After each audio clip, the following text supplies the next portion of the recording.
तो आज मैं आपको एक अनोखी रहस्यमय कहानी सुनाऊंगा। अगर आप चैनल पर नए हैं तो अभी सब्सक्राइब कर ले तथा कहानी पूरा देखें। अंत में एक अनोखा रहस्य छुपा है। धन्यवाद। तो सुनिए।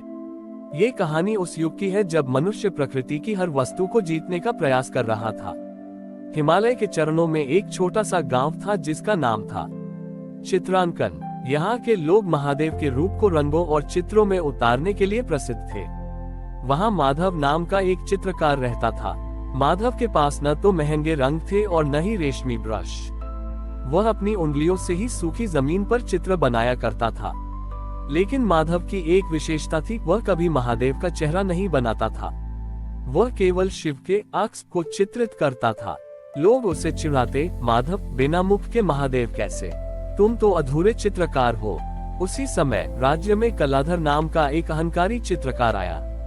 उसने अपनी कला से देवताओं जैसे सुंदर चित्र बनाए थे। उसने राजा से कहा, मैं महादेव का ऐसा चित्र बनाऊंगा जिसे देखकर साक्षात नंद बड़ी भी जीवित होकर दौड़ने लगेंगे। मुझे बस दुनिया के सबसे दुर्लभ रंगों की आवश्यकता है। राजा ने उसे समुद्र की गहराई से निकले मोती और पहाड़ों की चोटियों से लाई गई दुर्लभ वनस्पतियों के रंग दे दिए। कलाधर ने 6 महीनों तक एक विशाल दीवार पर महादेव का अत्यंत सुंदर और भव्य चित्र बनाया। उनकी जटाओं से गिरती गंगा, गले में चमकता सर्प और आंखों की चमक ऐसी थी कि लोग मंत्रमुग्ध हो गए। राजा ने माधव को बुलाया और कहा, देखो माधव, इसे कहते हैं पूर्णता। तुम्हारी अधूरी लकीरों का क्या मूल्य। माधव ने विनम्रता से कहा, महाराज, कलाधर जी ने महादेव का वह रूप बनाया है जो दिखता है। मैं वह बनाना चाहता हूँ जो महसूस होता है।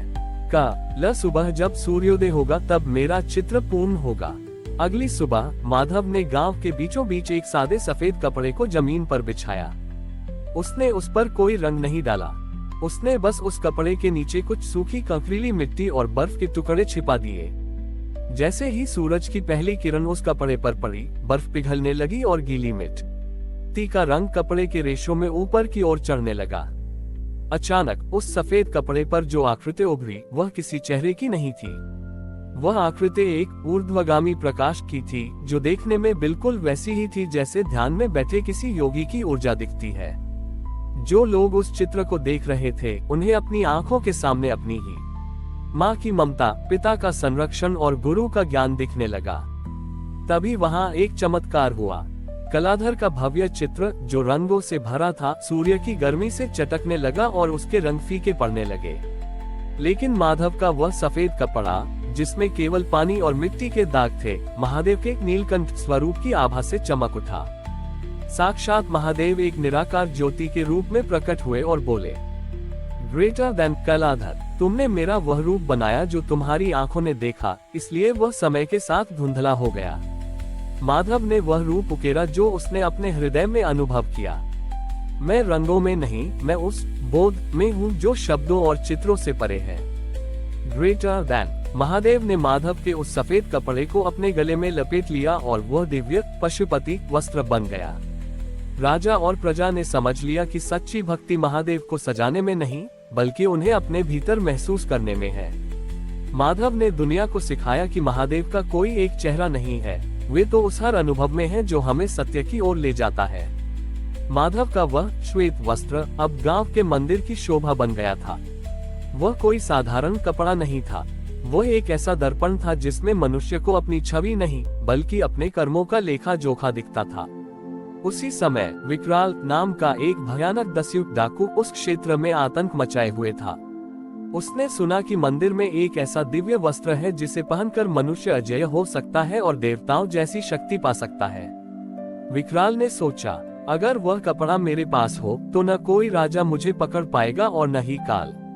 एक अंधेरी रात में विकराल मंदिर की दीवार फांदकर भीतर घुसा। उसने तलवार की नोक पर पुजारी को किनारे किया और उस पवित्र वस्त्र को झपट लिया।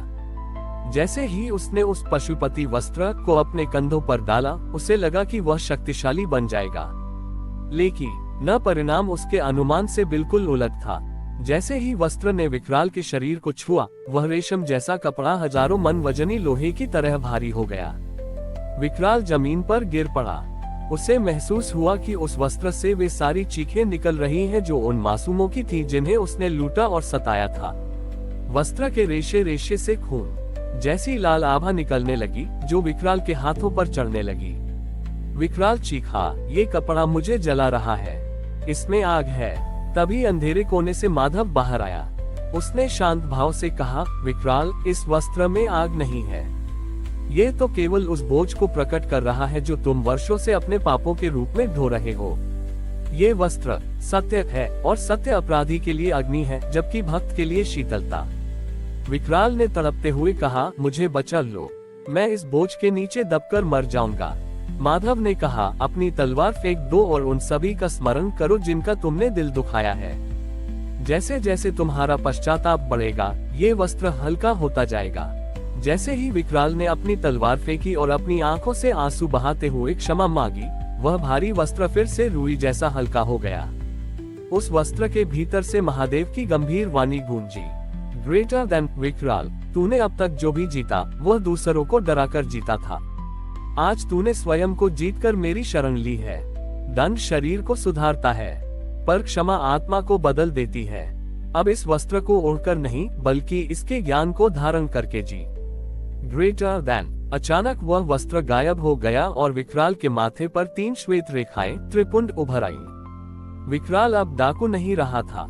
उसने अपना शेष जीवन उन लोगों की सेवा में लगा दिया जिनके घर उसने उजाड़े थे।